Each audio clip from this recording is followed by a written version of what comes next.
నేను ఒకసారి ఎక్కడెక్కడ పాకిస్తాన్ ఆక్రమిత కాశ్మీర్కి సంబంధించినటువంటి ప్రాంతాల్లో ఎక్కడెక్కడ దాడి జరిగిందో ఒక మ్యాప్ ద్వారా చూపేటటువంటి ప్రయత్నం చేస్తాను. చాలా స్పష్టంగా ముజఫరాబాద్, కోట్లీ, భీంబర్, గుల్పూర్, సియాల్కోట్, చాకమ్రు, మురిడికే, భవాన్పూర్ వీటికి సంబంధించినటువంటి కొంత నేను ఇన్ఫర్మేషన్ మీకు ఇచ్చేటువంటి ప్రయత్నం చేస్తాను. ఏ విధంగా పాకిస్తాన్ తన ఆక్రమించినటువంటి కాశ్మీర్ కేంద్రంగానే పీఓకే కేంద్రంగానే ఈ ఉగ్రవాద శిబిరాలను నడుపుతుంది.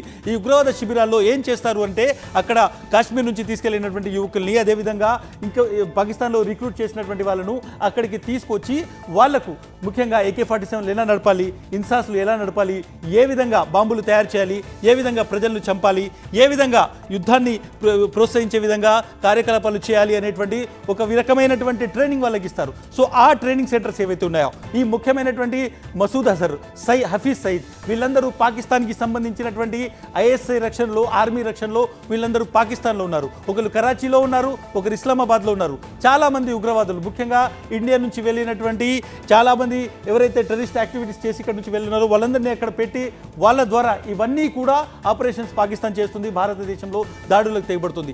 ఇటువంటి మూలాలను పూర్తిగా ధ్వంసం చేసేటువంటి ఆపరేషన్ మనం ఈరోజు చేయడం జరిగింది. ఆపరేషన్ సింధూర్. మీరు టెలివిజన్ స్క్రీన్ మీద చూస్తున్నటువంటి ఈ రాఫెల్ యుద్ధ విమానాలు ఏవైతే ఉన్నాయో ఈ రాఫెల్ యుద్ధ విమానాలు పాకిస్తాన్కి సంబంధించినటువంటి గగనతలంలోకి వెళ్ళాయి.